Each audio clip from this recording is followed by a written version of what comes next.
Kylian Mbappé et Haaland dans la même équipe, Rudiger de plus en plus proche du Real Madrid et enfin Carlo Ancelotti nous fait le bilan de cette première partie de saison. C'est parti pour une nouvelle vidéo. Tu nous en veux car on en fera toujours plus que toi.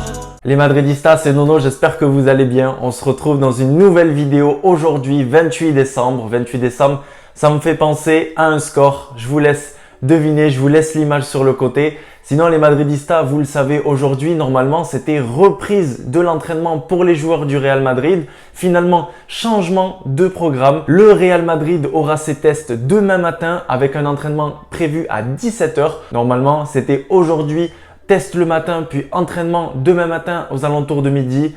Tout a été changé, j'espère qu'il n'y aura pas de mauvaises nouvelles. La bonne nouvelle en tout cas les Madridistas, c'est que l'ensemble des joueurs qui ont été testés positifs il y a quelques jours de ça sont aujourd'hui négatifs. Isco est le dernier joueur à avoir été testé et il est négatif. Bonne nouvelle pour lui. Je vois beaucoup vos messages. Oui, Nono, Isco, on s'en fiche les gars. L'humain avant le footballeur. N'oubliez pas qu'il est papa, n'oubliez pas que c'est un humain avant d'être un footballeur qui est certes nul en ce moment, mais c'est un humain. Bref, hier soir, comme je vous l'ai dit, une nouvelle cérémonie du côté de Dubaï avec les Global Soccer Awards. Et puis Kylian Mbappé a été élu meilleur joueur de l'année avec en 67 matchs, 51 buts et 22 passes décisives pour l'international français qui s'est lancé en disant que le PSG allait gagner ce match et que le PSG allait battre le Real Madrid. Et justement, les Madridistas, vidéo sponsorisée par un nouveau partenaire, Dream Experience. Ce sont des cracks de l'événementiel à Dubaï. Je te laisse les contacter sur Instagram. N'hésite pas à envoyer ton petit DM. Il y a une soirée le 30 avec un gros DJ, les gars. DJ Babs à Dubaï. Si vous avez envie de vous faire plaisir sur un bateau comme Courtois, comme Benzema, comme Kamavinga, comme Lewandowski, ils étaient tous à Dubaï. Si tu as envie de kiffer ton séjour à Dubaï, tu contactes Dream Experience, tu leur envoies un message, tu leur dis que tu viens de la part de Nono, que tu vas venir à telle date, et puis après, c'est full régalade, c'est régal de Madrid comme j'aime dire. Voilà pour Dubaï les Madridistas et nous on revient directement à Madrid comme je vous l'ai dit avec ce décalage de programme, finalement entraînement demain à 17 h pour nos Madridistas. Les joueurs vont bien et écoutez, ce que je vous avais dit il y a quelques jours, laissons-les être positifs maintenant. Malheureusement, ce qui est là pour qu'ils soient en forme à la reprise après quelques jours de vacances, après quelques jours d'isolement pour certains. Dès dimanche, nouveau match contre Getafe avec une équipe qui sera totalement disponible. Certes, il y aura des joueurs qui ont été isolés quelques jours. Certes, il y a eu les vacances. Mais on va dire que 95 voire 98-99% de la plantilla de l'effectif sera disponible pour affronter cette équipe de Getafe avec un avant-match bien évidemment samedi les gars sur la chaîne. Merci pour toute la force parce que vous savez que là on va passer pas loin des 20 000 normalement ce soir ou demain. Et puis je me permets aussi de vous faire cette vidéo pour vous parler des rumeurs. On sait qu'il y a la rumeur Kylian Mbappé, ça on l'a entendu cet été. Il y a eu le tic-tac, on sait que ça va se faire dans les prochains jours. D'ailleurs n'hésitez pas à vous abonner sur Instagram. Dès que j'ai les dernières informations, je vous partage tout en story. Et puis, on sait aussi qu'il y a la rumeur Haaland. Alors, Haaland est une fois annoncé du côté de Manchester City, une fois du côté du Bayern Munich, une fois du côté du FC Barcelone qui veut vraiment signer le Norvégien et puis de l'autre côté qui a signé Ferran Torres là aujourd'hui, là il y a quelques heures c'est officiel. Et puis à Madrid, on rêve encore d'un Kylian Mbappé avec Haaland en attaque au nouveau stade Santiago Bernabéu. Dites-moi dans les commentaires si vous êtes chaud pour voir ce duo-là, ce duo qui va sûrement marquer la décennie, la prochaine décennie de notre football. Moi, je vous le dis, honnêtement, je me pose la question. Peut-être que Haaland viendra effectivement et je pense que c'est sûr à 99% que Kylian Mbappé va rejoindre le Real Madrid.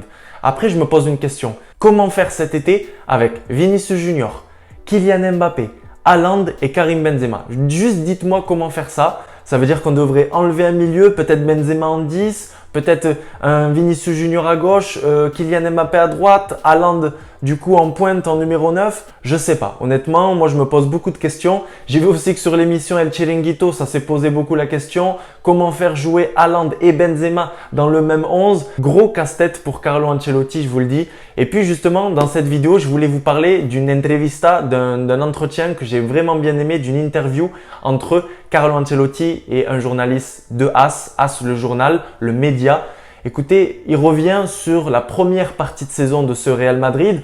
On lui a posé en première question Qu'as-tu apporté à ce Real Madrid? C'est vrai qu'il était venu auparavant. Bien, Carlo Ancelotti nous répond qu'il a amené son expérience, sa connaissance du football et puis de la confiance, beaucoup de confiance aux jeunes et aux vétérans de cette équipe. Je pense à des Vinicius Junior qu'on a vu exploser cette saison, mais je pense aussi à ce milieu de terrain Casemiro, Kroos, Modric, il en parle juste après, qui continue de choquer la planète football. On lui a également posé la question sur les défaites, malheureusement face au Sheriff à domicile au Bernabéu qui a fait mal.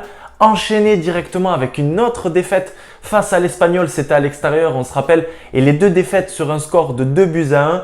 Il a dit qu'effectivement, les défaites arrivent, même au Real Madrid, un club qui joue vraiment tous les titres. Ça arrive, c'est comme ça, que l'équipe n'était pas encore bien en place, que malheureusement Kroos était à peine remis de blessure, que Modric aussi avait raté quelques matchs et qu'effectivement, c'est comme pour tout, il faut du temps, il faut que l'équipe s'adapte au message de Carlo Ancelotti, de David Ancelotti aussi l'adjoint et que finalement, avec le retour de Kroos et effectivement avec le retour de Luka Modric, l'équipe s'est mise en route et puis on enchaîne maintenant 10 victoires d'affilée. Ça fait plaisir honnêtement de voir cette continuité. Il a parlé de continuité et justement, il a enchaîné après avec Karim Benzema. On lui a posé la question, est-ce que pour toi, Carlo Ancelotti, Karim Benzema est à l'heure actuelle le meilleur numéro 9 de la planète? Il a répondu que oui avec Lewandowski. Pour lui, Benzema est le meilleur 9 au monde tout simplement parce qu'il enchaîne les matchs et qu'il enchaîne surtout les buts. Il retrouve une certaine continuité qui est importante pour un numéro 9 et c'est ce qu'a déclaré Carlo Ancelotti, l'Italien. On lui a également posé la question sur l'état de forme de ses joueurs avec Karim Benzema, 34 ans, avec Toni Kroos qui passe la trentaine maintenant, avec Luka Modric qui dépasse les 36 ans. Voilà, on lui a posé la question en lui disant comment ça se fait aujourd'hui que ces joueurs arrivent à aussi bien performer à leur âge. Il a parlé bien évidemment de l'entraînement, des précautions prises par le staff, de la nutrition, de tous les outils mis à disposition aux joueurs pour pouvoir récupérer dans les meilleures conditions. Et effectivement, il a dit Zlatan Ibrahimovic, on retrouve Thiago Silva dans cette charnière de Chelsea. Il a dit qu'aujourd'hui, ça ne l'étonne même plus que des joueurs arrivent encore à performer à cet âge-là et qu'il voit encore Karim Benzema et Luka Modric jouer à un excellent niveau, encore 1, 2, voire 3 ans. Il a aussi été interrogé par le journaliste sur le milieu de terrain Casemiro, Kroos, Modric qu'il trouve phénoménal et qui dit qu'il va jouer encore durant de nombreux mois, voire durant de nombreuses années, il l'espère. Il a été aussi interrogé sur Camavinga et Valverde avec un rôle clé, celui de succéder à Luka Modric et à Toni Kroos. Et quand on voit le match justement de ces deux jeunes face à Bilbao, dites-moi dans les commentaires si vous êtes heureux de voir Camavinga aujourd'hui au Real Madrid à seulement 19 ans. Il a dit qu'effectivement, il avait encore devant lui de nombreuses années pour pouvoir progresser, mais qu'il voyait déjà la différence en 6 mois au Real Madrid, à voir tous les jours à l'entraînement le boss Luka Modric, le français, le jeune français doit énormément apprendre et ça fait vraiment plaisir. C'est vrai que l'apprentissage se déroule bien quand on a deux cracks devant nous comme ça tous les jours à l'entraînement. Pareil pour Valverde qui a des qualités physiques exceptionnelles comme il a pu le dire avec ce box-to-box que l'on connaît très bien et puis cette qualité de frappe, cette frappe de loin qui est juste phénoménal. Et il a enchaîné justement après avec Vinicius Junior l'explosion du Brésilien sur ce côté gauche dans le sens où Vinicius aujourd'hui arrivait à marquer plus, arrivait à se faciliter les choses. C'est vrai qu'on le voyait souvent très brouillon face au gardien, face au but. C'était très compliqué. Aujourd'hui, le Brésilien, même s'il n'a pas marqué depuis quelques matchs, arrive à marquer, arrive à lâcher des belles passes décisives. Je pense notamment à celle donnée à Karim Benzema lors du derby. J'étais au match, je vous laisse le vlog dans la description si vous voulez aller voir ce vlog complètement fou avec cette belle victoire face à Colchoneros. Aujourd'hui, Vinicius Junior permet de marquer 10 buts en Liga et donc d'aider l'équipe en général. J'espère qu'il va aller chercher les 20 buts, toutes compétitions confondues, notre Vinicius Junior. Je l'ai beaucoup critiqué, mais aujourd'hui c'est un autre joueur et ça il faut dire la vérité, il faut l'avouer, les buts sont juste magnifiques. On lui a aussi posé la question sur le tirage au sort de la Ligue des Champions, je vous en ai parlé dans l'intro avec ce tirage au sort face au PSG, match décisif le 15 et le 9 mars prochain.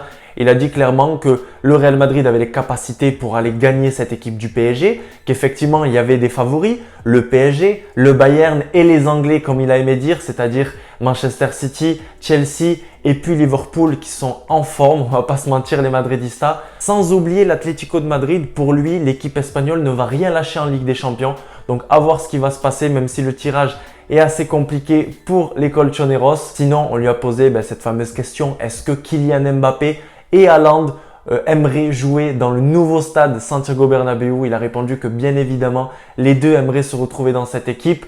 Et il a dit une chose, le Real Madrid est très bien organisé dans le sens où il y a des jeunes actuellement, je pense à Blanco, à Miguel, à Camavinga, tous ces joueurs, Arribas, bref, qui font partie du Real Madrid, qui font partie de l'équipe du Castilla, avec Raúl derrière en backup, qui vient apporter son expérience et qui dit à Carlo Ancelotti, voilà, j'aimerais bien que tu testes celui-ci, celui-ci. On a vu aussi Peter face à Bilbao, c'est très encourageant pour ce Real Madrid.